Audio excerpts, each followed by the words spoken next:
اعوذ باللہ من الشیطان الرجیم، بسم اللہ الرحمن الرحیم۔ تمام دیکھنے اور سننے والوں کو سبق ٹی وی کی جانب سے السلام علیکم۔ دوستو، آج کا جو قصہ ہے وہ بہت ہی زبردست اور سبق آموز ہے۔ آپ سے گزارش ہے کہ آپ اس کو پورا سنیں۔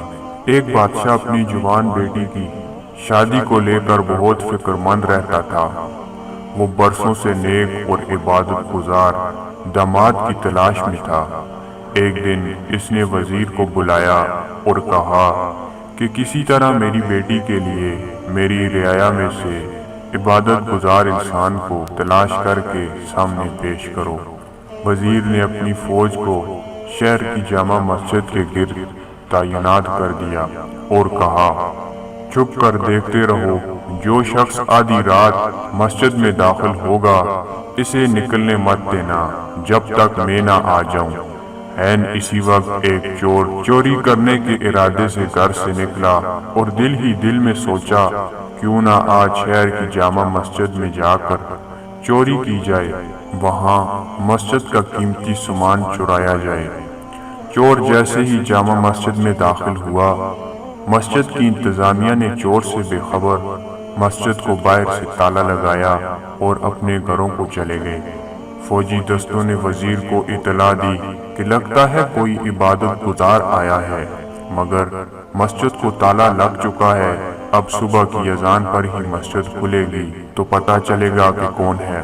وزیر جلدی سے مسجد پہنچا اور صبح کی اذان کا شدت سے انتظار کرنے لگا تاکہ اندر موجود نیک انسان کو بادشاہ کے سامنے حاضر کیا جا سکے۔ جیسے ہی مسجد کھلی، وزیر دستے سمیت اندر داخل ہو گیا۔ چور یہ دیکھ کر گھبرایا کہ آج تو پکڑا گیا اور جلدی سے نماز کی نیت باندھ لی۔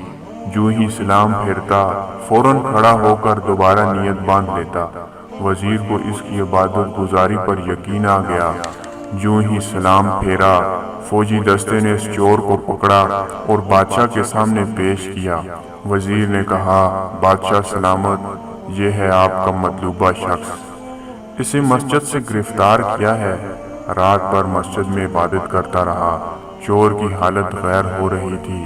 بادشاہ چور سے مخاطب ہو کر کہنے لگا، کیا خیال ہے اگر میں اپنی بیٹی کی شادی تمہارے ساتھ کر کے تمہیں اپنی سلطنت کا ولی عہد مقرر کر دوں؟ کیا تمہیں منظور ہے؟ چور ہکا بکا ہو کر دیکھنے لگا۔ ڈرتے ڈرتے پوچھا، بادشاہ سلامت، یہ کرم نوازی کس خاطر؟ بادشاہ نے کہا، تم عبادت گزار ہو، رات بھر مسجد میں رہے، صبح اذان ہونے پر باہر آئے۔ چور دل ہی دل میں سوچنے لگا، اے اللہ، میں چوری کی نیت سے ہی صحیح مگر تیرے گھر گیا، دکھلاوے کی نیت سے ہی صحیح نماز ادا کی اور بدلے میں تو نے دنیا میرے قدموں میں ڈال دی۔ اگر میں سچ مچ عبادت گزار ہوتا اور راتوں کو تہجد پڑھتا تو پھر تیرا انعام کیا ہوتا۔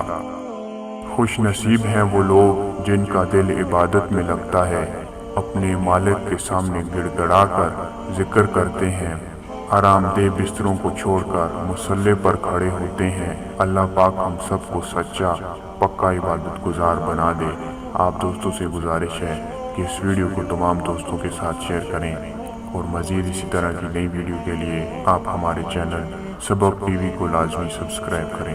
دوبارہ ایک اور ویڈیو میں ملتے ہیں، تب تک اللہ حافظ۔